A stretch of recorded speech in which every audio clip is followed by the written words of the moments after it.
या तो सरकार ये सरकारी नौकरी का सपना बेचना बंद कर दे, या फिर सरकारी नौकरी का सपना बेच रही है तो फिर एग्जाम कराने के लिए वो इंफ्रास्ट्रक्चर डेवलप करे। बहुत छात्र कह रहे हैं, जैसे हम छात्रों से बात कर रहे थे तो छात्र कह रहे हैं कि घोटाला हो रहा है इसमें। बिल्कुल होने लग रहा है, और मुझे तो ये समझ नहीं आ रहा कि एसएससी चेयरमैन इस चीज के ऊपर जवाब क्यों नहीं दे रहा। जब अगर आप ये कहते रहेंगे कुछ नहीं हो रहा है तो कुछ भी नहीं होगा। ये मानना पड़ेगा कि कुछ कुछ हो रहा है। कैसे कुछ नहीं हो रहा है? आप कैसे देख रहे हैं कि कुछ हो रहा है और कुछ नहीं हो रहा है? पिछले बार भी सारे टीचर डिटेन हुए और आज भी इतनी संख्या में छात्र भी आए हैं। ये तो मुद्दा ही नहीं होना चाहिए कि टीचर डिटेन हुए नहीं हुए। इन सब बातों करने का कोई मकसद नहीं है, मतलब नहीं है। हमारा मतलब है कि बच्चों के हित सुरक्षित हो पा रहे हैं या नहीं। या तो सरकार ये सरकारी नौकरी का सपना बेचना बंद कर दे, या फिर सरकारी नौकरी का सपना बेच रही है तो फिर एग्जाम कराने के लिए वो इंफ्रास्ट्रक्चर डेवलप करे। अगर आप भी ये सोच रहे हैं कि वो इंफ्रास्ट्रक्चर हम एक बार डीओपीटी मिल ली और 2 दिन में हो जाएगा, तो नहीं होगा। आपको पता है अमेरिका के अंदर 6000 डेटा सेंटर हैं, और क्या पॉपुलेशन है अमेरिका की, और भारत के पास सिर्फ 50 है। भारत का डेटा पहले अमेरिका जाता है फिर वापस यहाँ आता है। तो अभी भारत इंफ्रास्ट्रक्चर डेवलप ही नहीं कर पाया। भारत के पास आज इतने कंप्यूटर नहीं है कि वो रोज के 1 लाख बच्चों का एग्जाम करा सके। उसके लिए 10,000 करोड़ रुपए चाहिए। अब या तो वो पार्टी फंड से आए या सरकारी फंड से, तो सरकार की मंशा नहीं है इस एग्जाम सिस्टम को ठीक करने की, तो ये ठीक ऐसे होगा ही नहीं।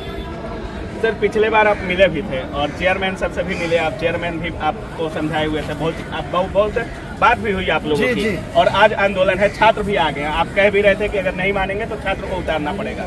अब कितना भरोसा है, क्या लगता है आज का आंदोलन क्या क्या हो सकता है, आप लोगों की मांगे क्या है, और कितना भरोसा है एसएससी और डीओपीटी पर? भरोसा तो देखिए रखना पड़ेगा। बिना भरोसे के हम यहाँ आते ही नहीं। अगर हम ये कहें कि सरकार सुनेगी नहीं तो फिर आप आए क्यों? आयो का मतलब ये है कि आप चाहते हो कि सरकार आपकी आवाज सुने। अगर आपकी आवाज हल्की नहीं सुन रही है तो बुलंद आवाज को सुने, जहाँ इतने सारे लोग बोल रहे हैं। तो इस उम्मीद से ही आए हैं, बच्चा भी इस उम्मीद से आया है। कोई एमपी से आया, कोई कर्नाटका से, कोई हैदराबाद से, इसी उम्मीद में कि भाई हम तैयारी करते हैं, मेहनत करते हैं। या तो आप ये कह दो कि सरकारी नौकरी नहीं, और अगर है तो फिर दो उसको। कितनी संख्या रहने वाली है सर आज छात्रों की? बहुत संख्या में आ चुके हैं छात्र आज। हाँ, बहुत सारी संख्या में आ चुके हैं। ये तो अभी शुरू हुआ है। आप सोचिए धीरे धीरे लोग बढ़ेंगे।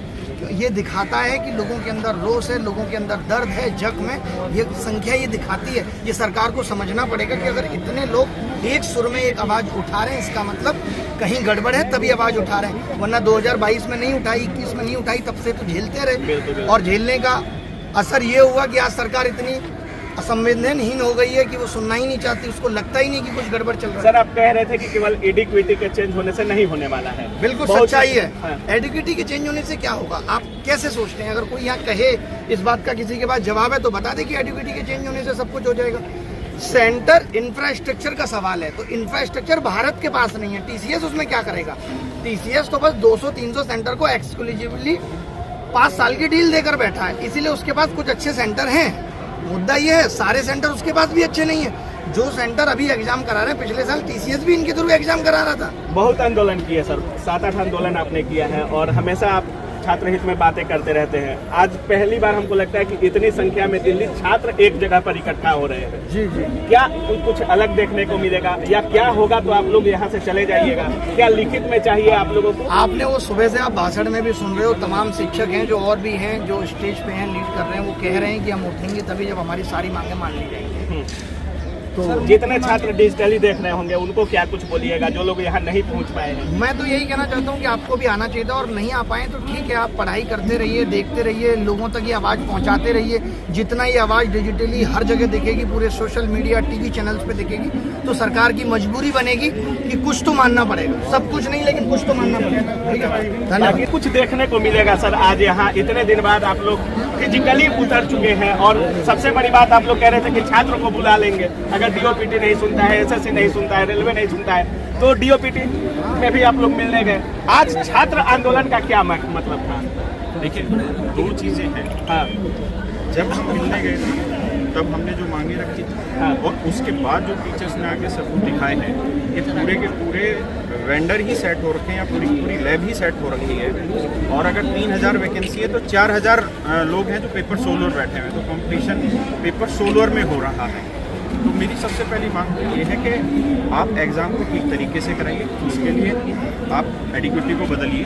दूसरा, हम ये नहीं कह रहे कि आप टीसीएस बनाइए, टीसीएस तो है ही नहीं, आप कुछ भी करिए एग्जाम ठीक से कराइए। दूसरा, जो सिलेक्शन फेज वाला एग्जाम था उसमें जो गड़बड़ियाँ आई और जो बिल्कुल यूट्यूब पे तैर रही हैं आज के समय में, उसके ऊपर प्रॉपर सीबीआई इंक्वायरी होनी चाहिए ताकि बिल्कुल सच और झूठ का पता चल सके। बहुत छात्र कह रहे हैं, जैसे हम छात्रों से बात कर रहे थे तो छात्र कह रहे हैं कि घोटाला हो रहा है इसमें। बिल्कुल होने लग रहा है और मुझे तो ये समझ नहीं आ रहा कि एसएससी चेयरमैन इस चीज़ के ऊपर जवाब क्यों नहीं देता। जब टीचर्स वीडियो बनाते हैं और टीचर्स अगर ये दिखा रहे हैं कि देखिए ये रोल नंबर है और इनका मतलब पेपर पूरी तरीके से बाहर गया है, तो ये जिम्मेदारी तो एसएससी चेयरमैन की है कि वो उस चीज़ को समझाए कि गया कि नहीं गया। वो कार्रवाई तो उन लोगों को करनी है। और दूसरी चीज़ ये है कि ये मांग इस बार जैसे हम पिछली बार थे कि एग्ज़ाम रिफॉर्म है, वो एग्ज़ाम रिफॉर्म रेलवे में भी है, वो एग्ज़ाम रिफॉर्म एसएससी में है। क्योंकि ऐसा नहीं है मतलब रेलवे नहीं दबने वाला है, रेलवे हो एसएससी हो, दोनों मांगे लगातार जारी रहेंगी। ऐसा नहीं है ना कि टीसीएस एग्जाम कंडक्ट करा दे रहा है तो टीसीएस दूध का धुला, और उसने बहुत साफ सुथरा एग्जाम कंडक्ट कराया है। पीछे जो प्रदर्शन हुए, जितने भी रेलवे के एग्जामों में जो दिक्कतें आई, वो टीसीएस की कराई हुई है। और ऐसा थोड़ी कि रेलवे हमारा सगा है कि वो 20 किलोमीटर दूर सेंटर डाल रहा है। रेलवे भी 500, 800 किलोमीटर दूर सेंटर डालने लग रहा है। तो ये टोटली एग्जाम रिफॉर्म का है। और सबसे पहली चीज़ ये कि अब आगे जो भी आप एग्जाम कंडक्ट कराने वाले हैं, चाहे वो रेलवे के हो या एसएससी के, आप तब एग्जाम कंडक्ट कराइए जब 100% शॉर्ट हो जाए और पेपर किसी भी तरीके से लीक नहीं होना चाहिए। अब दिक्कत ये हो गई कि पेपर लीक भी नहीं होता और लीक भी हो जाता है। अब मुझे लगता है कि बच्चों के बीच में बैठना तो कब तक रहिएगा सर यहाँ पे? जब तक बच्चे हैं और जब तक ऊपर वाला हमारी मांगों को नहीं मनवाता तब तक है। इसलिए मतलब इस बार नोटिफिकेशन चाहिए, लिखित रूप में चाहिए, उससे नीचे समझौता नहीं करिएगा। पहली चीज़ ये है कि टीचर जो है, मैंने तो शुरुआत में भी कहा बेटे तुम ले लेना इसका। पहली चीज़ तो कि टीचर का आंदोलन ही नहीं है ना, ये बच्चों का आंदोलन है, बच्चे करने लग रहे हैं। हम तो अगर हम कर रहे होते तो हमने किया 31 तारीख को केवल टीचर वहाँ पहुँचे।